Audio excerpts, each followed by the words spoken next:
Hello mga kakwento, isang kwento na naman na may kwenta. I-share ko lang sa inyo yung mga simple things o mga simple joys ko nung ako'y bata pa na i-share ko ngayon sa aking pamangkin at sa aking papi. I-share ko yan dito sa my Journal in Motion, Love, Life, Me, Myself, and I dito sa Alexander YouTube channel. Kung hindi pa kayo nakasubscribe sa akin, subscribe na kayo para ma-update kayo sa aking mga ganap.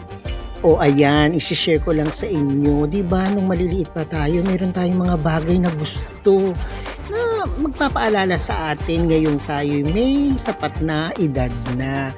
Hindi ba't nung maliliit tayo, may mga gusto tayong kainin, meron tayong mga gustong puntahan, may mga gusto tayo sa buhay na hindi pa natin masyadong marating kasi bata pa tayo noon. Pero ngayon, I'm glad na i-share ko ito kasama ang aking pamangkin at aming pet fur babies na si Sachi. Yan, ang chicken. Ang fried chicken ay nagpapaalala sa akin ng kabataan ko dahil hilig na hilig ko ang fried chicken. Pati ang pansit. Ngayon, syempre, makamodernong panahon na nasa mall na sila ang fried chicken at ang pansit habhab. Hindi ba't dati sa bahay lang natin niluluto ang mga ganitong mga pagkain? Diba yung tinatawag nga nating lutong bahay? Yan ang nagpapaalala sa akin ng aking kamusmusan. Fried chicken at pansit. Pero ngayon nga, syempre, modernong panahon na, nasa mall na kami. Yan, napapag-share na namin yung mga paborito kong pagkain nung ako'y maliliit pa na i-share ko sa aking mga pamangkin at sa aking fur baby na si Sachi. Hindi ba't ang sarap damihin na kahit sa simpleng bagay, sa simpleng kaligayahan, napapagsaluhan nyo ang mga paboritong pagkain mo nung ikaw ay bata pa, na ngayon din sila ay syempre maaalala rin nila to pag sila ay malaki na.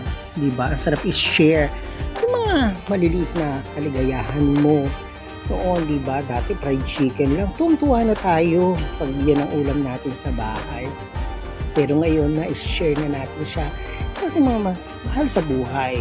Diba? Ang pansit at ang fried chicken ng aking buhay. Kaya, kayo din, diba? Sabi nga, live life to the fullest. Kahit simpleng bagay, gawin na natin ngayon. Kaya, ano pang iniintay nyo?